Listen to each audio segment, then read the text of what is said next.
बड़ी खबर, इजराइल की वायुसेना ने मध्य ईरान के खुजिस्तान प्रांत पर आज फिर से बड़े हवाई हमले किए। जानकारी के मुताबिक ईरान की एयर डिफेंस ने कुछ हमलों को रोक भी दिया है।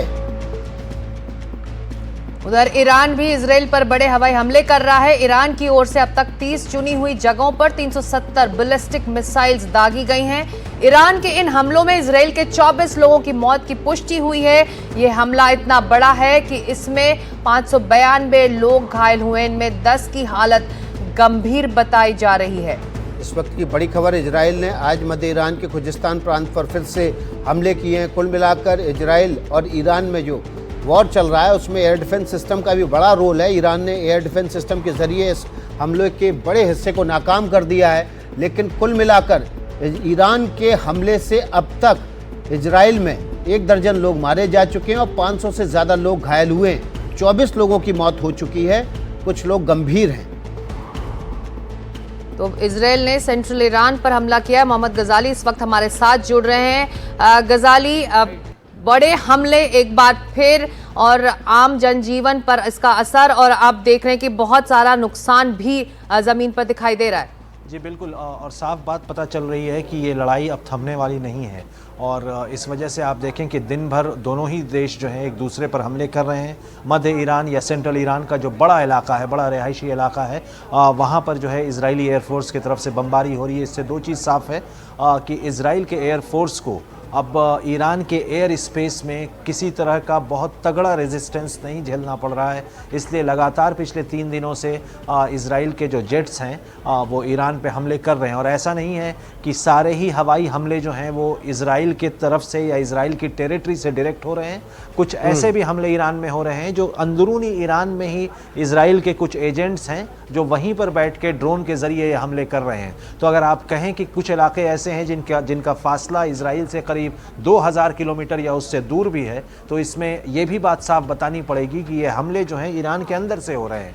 कुछ ईरान के लोग वहाँ से ये भी बता रहे हैं कि जब वहाँ पर धमाका होता है तो आसमान में फाइटर जेट नहीं दिखता है, लेकिन हमले होते रहते हैं। तो इसका मतलब ये साफ है कि ये हमले फाइटर जेट से, फिलहाल जो हमले सेंट्रल ईरान में हो रहे हैं वो फाइटर जेट से हो रहे हैं, लेकिन बहुत सारे हमले या बहुत सारे हमलों की घटना की जो खबर वहाँ से आ रही है उसमें आसमान में फाइटर जेट नहीं दिख रहा है। जिसका मतलब ये है कि अंदरूनी ईरान में ही इजराइल के जो गजाली, और जब हमला शुरू इजराइल ने किया, ईरान ने किया, और उस वक्त इजराइल की तरफ से ये बयान भी आया था कि उन्होंने ड्रोन और कुछ हथियार स्मगलिंग करके ईरान में पहुंचाए हैं। जाहिर तौर पर उनके वहां पर अपने छुपे हुए हमलावर भी हैं जो इसी हमले को अंजाम दे रहे हैं। जी बिल्कुल, ऐसी भी खबरें आ रही हैं कि कई जगह जो है ये जो असैसिनेशन हुए हैं ईरान के मिलिट्री लीडर्स के, वो सिर्फ ब्लास्ट में नहीं हुए हैं, सिर्फ ड्रोन अटैक में नहीं हुए हैं।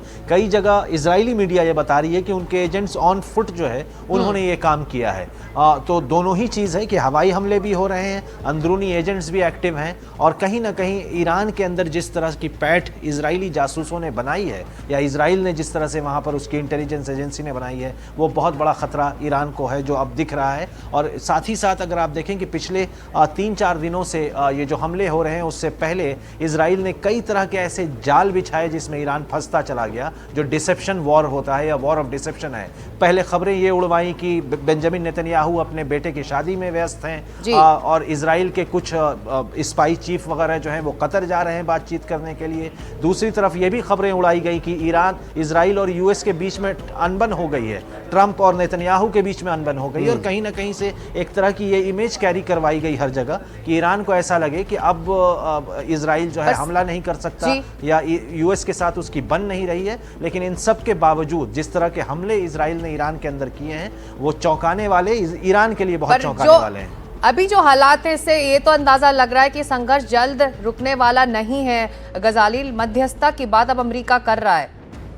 इसमें डोनाल्ड ट्रंप के भी जो सुर हैं वो बदले हैं। शुरुआत के हमले के दिनों में उन्होंने साफ साफ कहा कि ईरान को समझना चाहिए, जल्द से जल्द बातचीत करे, जल्द से जल्द अपने न्यूक्लियर प्रोग्राम को ख़त्म करे, नहीं तो कोई बातचीत करने वाला वहाँ बचेगा नहीं।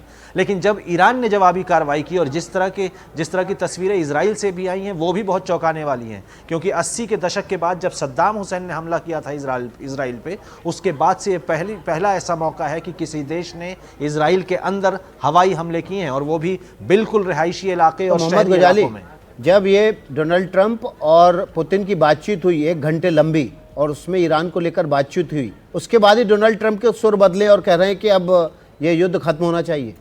जी बिल्कुल, क्योंकि साख की बात भी है। डोनाल्ड ट्रंप बहुत गाते रहे कि वो कई देशों के बीच में मध्यस्थता करवा चुके हैं, भारत पाकिस्तान और ऑपरेशन सिंदूर को लेके कई बार बोल चुके हैं। उसी का हवाला देके वो और देशों में मध्यस्थता कराने का क्लेम कर रहे हैं, लेकिन करवा नहीं पाए। रूस और रशिया के बीच अभी भी जंग नहीं खत्म हुई है। मध्य और जो पश्चिम एशिया में जो माहौल बना हुआ है, पहले सिर्फ इजराइल हमास के बीच था, अब इसमें ईरान भी आ गया है, सीरिया, लेबनान, और हर तरफ ये मामला बढ़ता ही जा रहा है। बिल्कुल, सेंट्रल ईरान में इसराइल ने हमले किए हैं और इसराइल के इस हमले में नुकसान भी हुआ है। खुजिस्तान प्रांत पर ये हवाई हमले हुए हैं। शुक्रिया अपडेट के लिए आपका, मोहम्मद गजाली।